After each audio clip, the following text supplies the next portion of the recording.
Por tanto, es mejor que comencemos leyendo el primer versículo de este capítulo 1 de Ezequiel.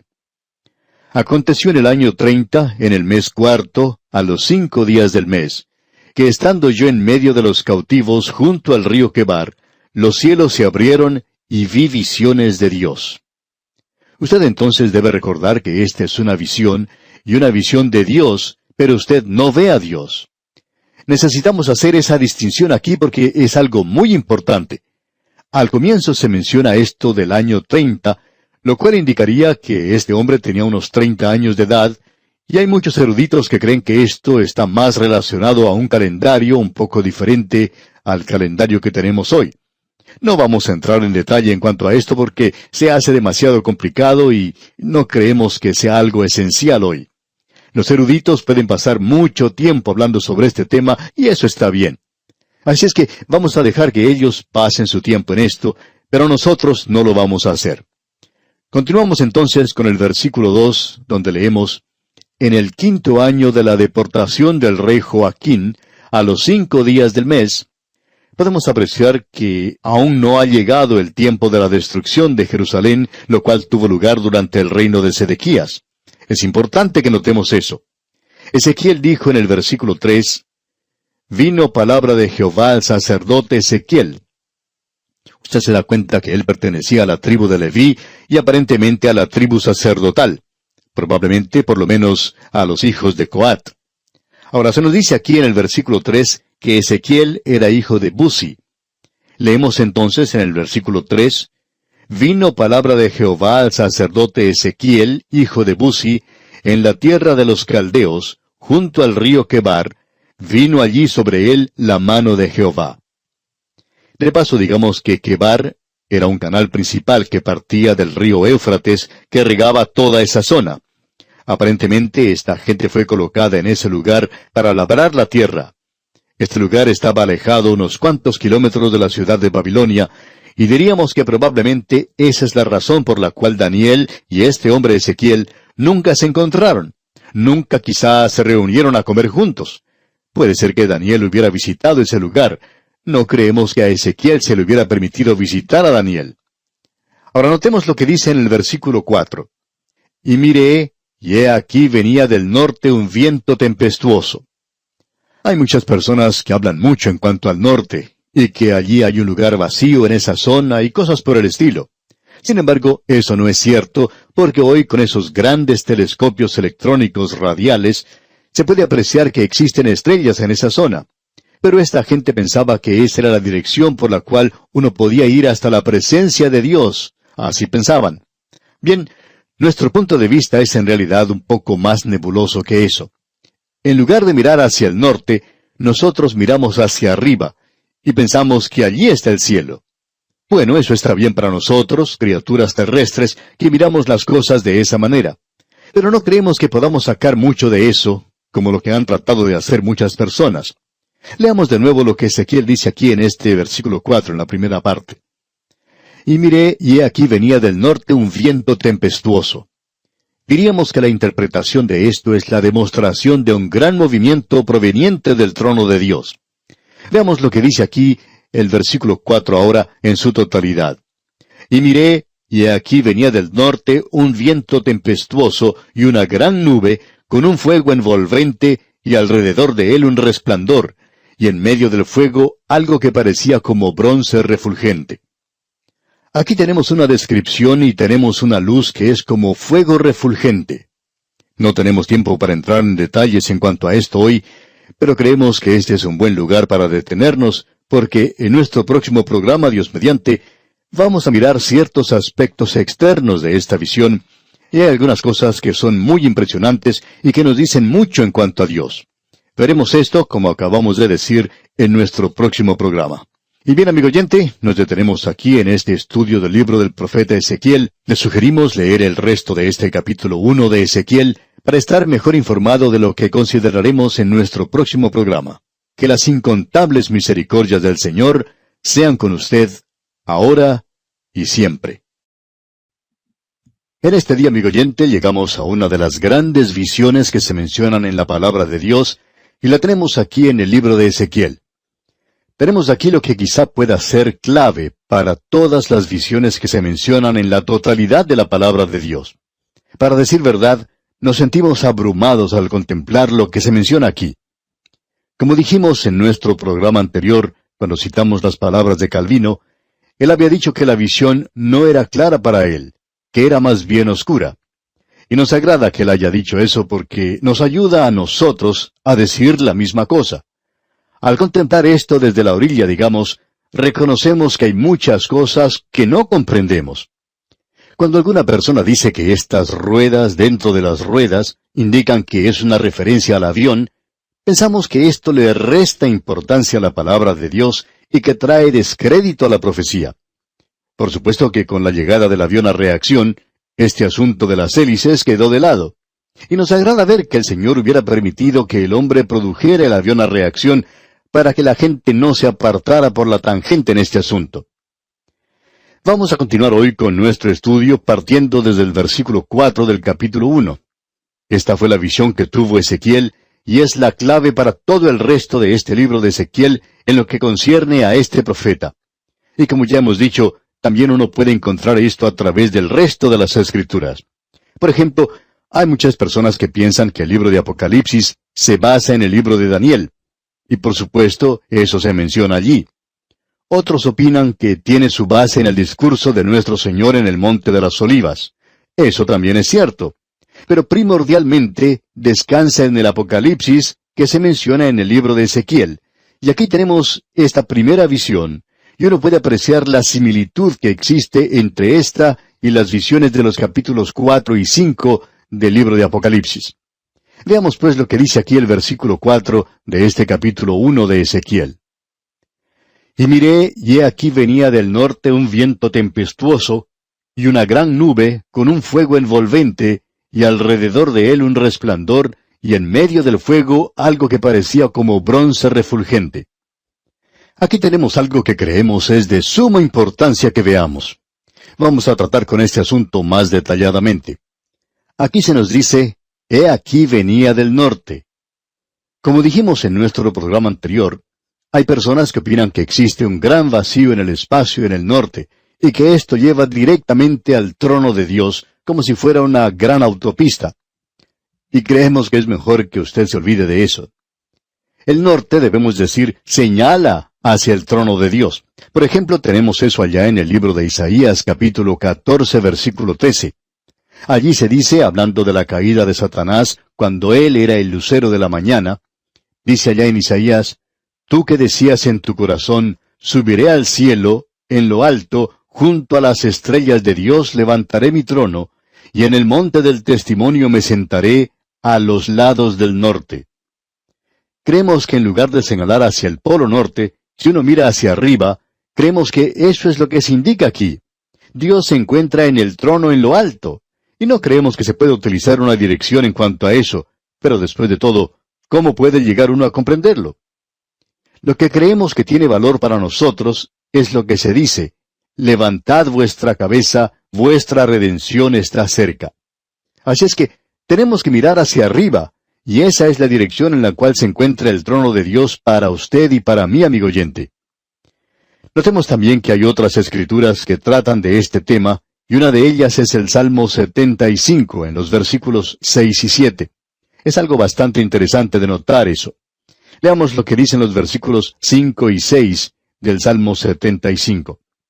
No hagáis alarde de vuestro poder, no habléis con cerviz erguida, porque ni de oriente, ni de occidente, ni del desierto viene el enaltecimiento. Bueno, ¿desde dónde viene entonces? Luego dice, mas Dios es el juez, a éste humilla y a aquel enaltece. La única dirección que falta es el norte, y opinamos que el pensamiento es que es hacia arriba, que el trono de Dios está allá lejos, y opinamos que aún más allá del espacio. Es decir, si uno pudiera ir más allá de esto, pero no estamos seguros de que uno lo pueda hacer. Ahora bien, Ezequiel habla aquí de, he aquí venía del norte un viento tempestuoso. Este es el juicio de parte de Dios. Luego se nos dice algo más.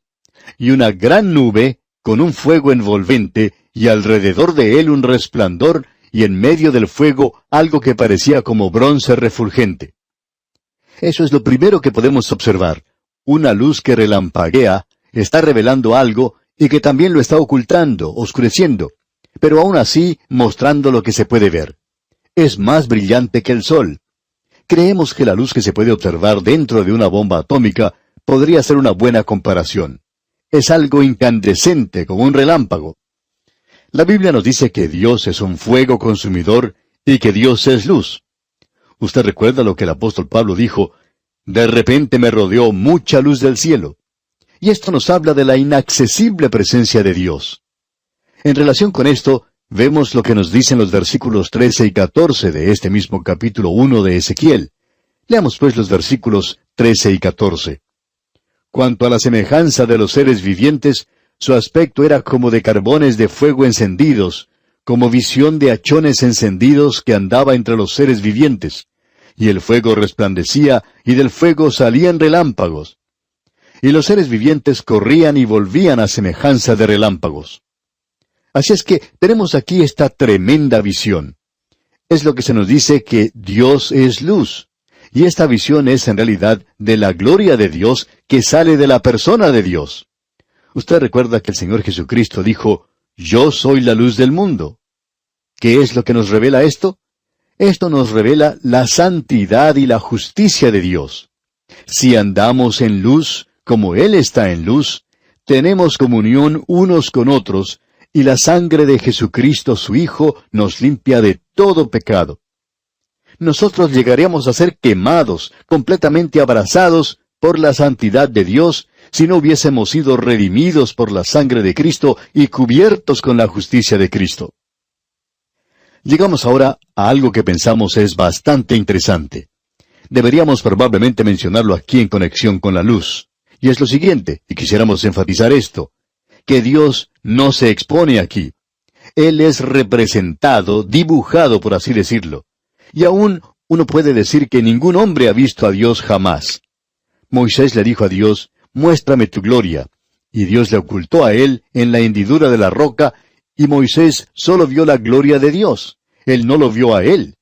Y Dios le dijo a él: no podrás ver mi rostro, porque no me verá hombre y vivirá.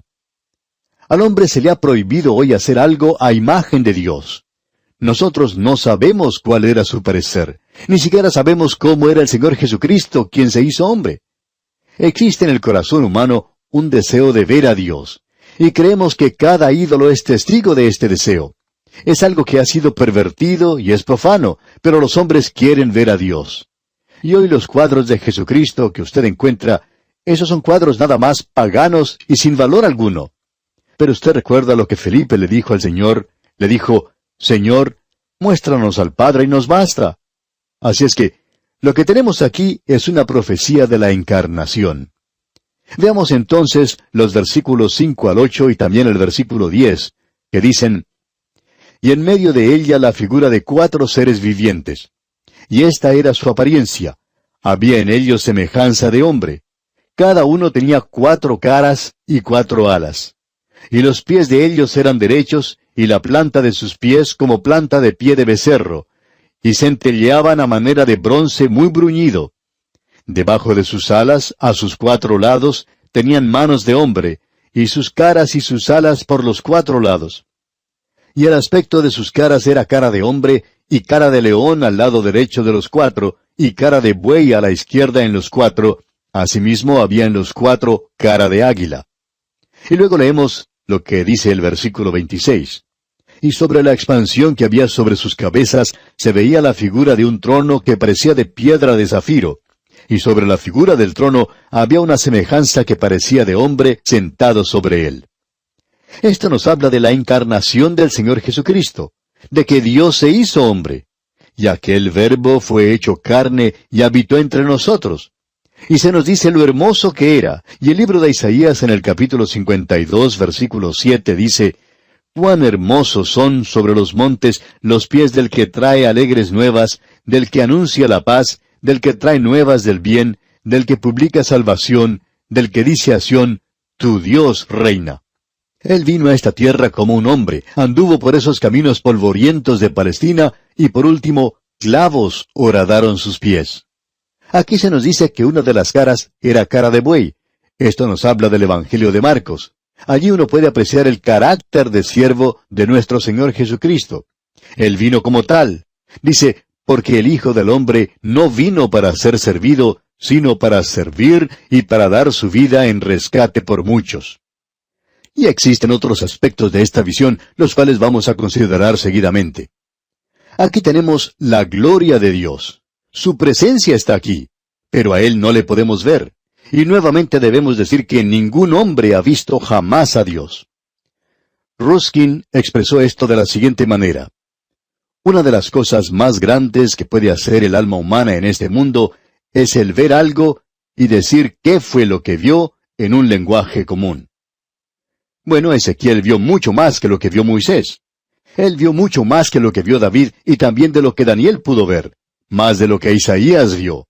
Él vio una visión de la gloria de Dios. La presencia de Dios estaba allí, pero uno no puede ver su persona sino la gloria.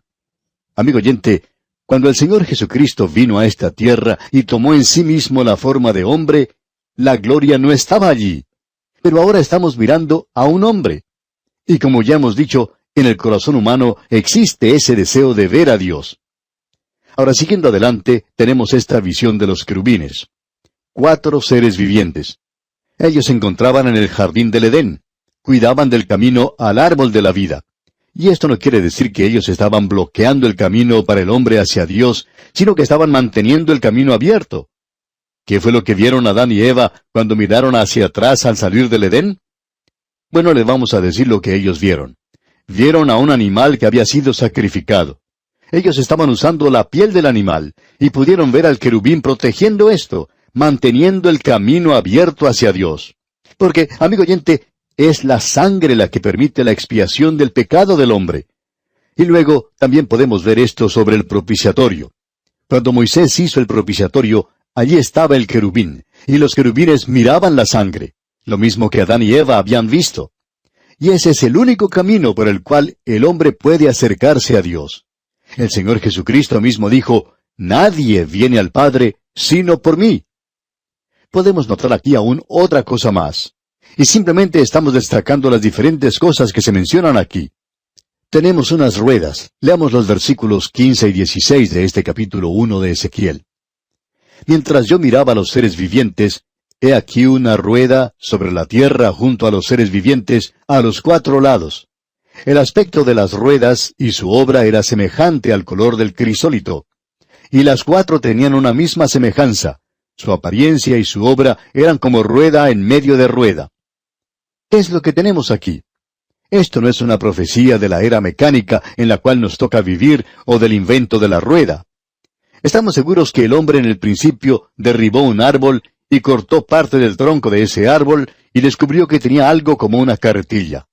Luego le puso 2 ruedas y allí tenía un carrito. Luego, cuando él le puso 4 ruedas, entonces tuvo un automóvil.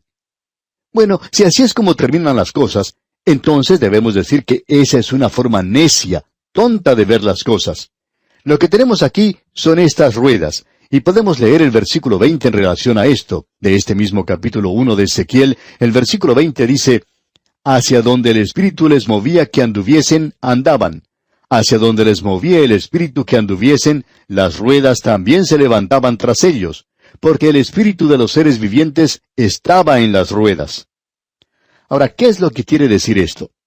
Quiere decir que aquí tenemos la actividad incesante y la energía de Dios, de que nuestro Dios es omnipotente. El Señor Jesucristo dijo, «Toda potestad me es dada en el cielo y en la tierra». Ahora notemos lo que dice el versículo 12 de este mismo capítulo 1 de Ezequiel. «Y cada uno caminaba derecho hacia adelante, hacia donde el Espíritu les movía que anduviesen, andaban, y cuando andaban, no se volvían». Es decir que Dios está avanzando, sin rodeos, directamente, sin vacilar, al cumplimiento de su propósito en este mundo hoy, y nada le detendrá, nada hará que Él se desligue. Continuando hablando sobre las ruedas, se dice en el versículo 18, «Y sus aros eran altos y espantosos, y llenos de ojos alrededor en las 4». ¿Qué es lo que quiere decir eso? Esto nos indica que tiene un propósito inteligente. Usted y yo no estamos viviendo en un universo que se dirige hacia el futuro sin propósito y sin dirección. Dios tiene un propósito para cada átomo que Él ha creado. Y Él tiene un propósito para usted, amigo oyente, en su plan y en su programa. La prueba de esto es que usted está aquí hoy. Y usted y yo debemos cumplir el propósito de Dios. Aquí podemos ver a Dios avanzando triunfantemente en su propio carruaje o carroza. Aquí tenemos una visión de Dios, quien es inteligente al llevar a cabo su propósito en este mundo del presente. Ahora, esos 4 seres vivientes que se mencionan aquí, los vemos nuevamente en el capítulo 4 de Apocalipsis, y allí ellos están protegiendo el trono de Dios. Y creemos que hacen 2 cosas. Protegen el trono de Dios en el sentido de que no permiten que el hombre llegue a la presencia de Dios en su pecado. Pero también muestran el camino por el cual debe ir el hombre. El camino de la cruz lleva al hogar. No hay ningún otro camino, sino el camino de la cruz. Y el querubín nos habla de eso. Creemos que Ezequiel pudo apreciar algo mucho más grande de lo que se describe aquí. Él vio al querubín sobre todo el mundo, extendiendo misericordia hoy a este pequeño pedazo de tierra que está avanzando a través del espacio, en el cual el hombre, como alguien ha dicho, no es otra cosa para el mundo, sino un sarpullido en la epidermis de un planeta de segunda clase. Bueno, debemos decir, amigo oyente, que Dios hizo de todo este mundo el propiciatorio cuando Cristo murió aquí. Y Dios, que se mantiene por sobre todo este mundo, recibirá a cualquier pecador que se acerque a Él por su camino, por el camino que Él ha establecido. ¡Qué cuadro de Dios el que tenemos aquí, amigo oyente! Ahora echemos una mirada final a esta visión que tenemos ante nosotros. Le vamos a decir lo que vemos. En un fondo azulado, podemos contemplar un trono de color de ámbar.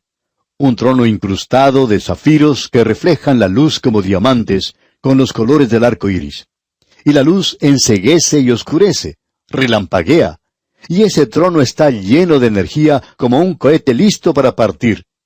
Se le mueve, es una carroza, y no se está apartando de la tierra, sino que está viniendo a la tierra, y debe causar en usted y en mí, amigo oyente, la misma actitud que mostró Ezequiel, y le dijo, y cuando yo la vi, me postré sobre mi rostro, y oí la voz de uno que hablaba. Ezequiel dijo, yo estoy perdido, yo te necesito, yo me vuelvo a ti, yo te acepto. Los querubines sobre todo el mundo. Podemos ver la cruz, podemos ver un cordero, podemos ver la sangre derramada, podemos ver el propiciatorio. Hay misericordia con el Señor hoy. Ven, alma oprimida por el pecado. Hay misericordia con el Señor.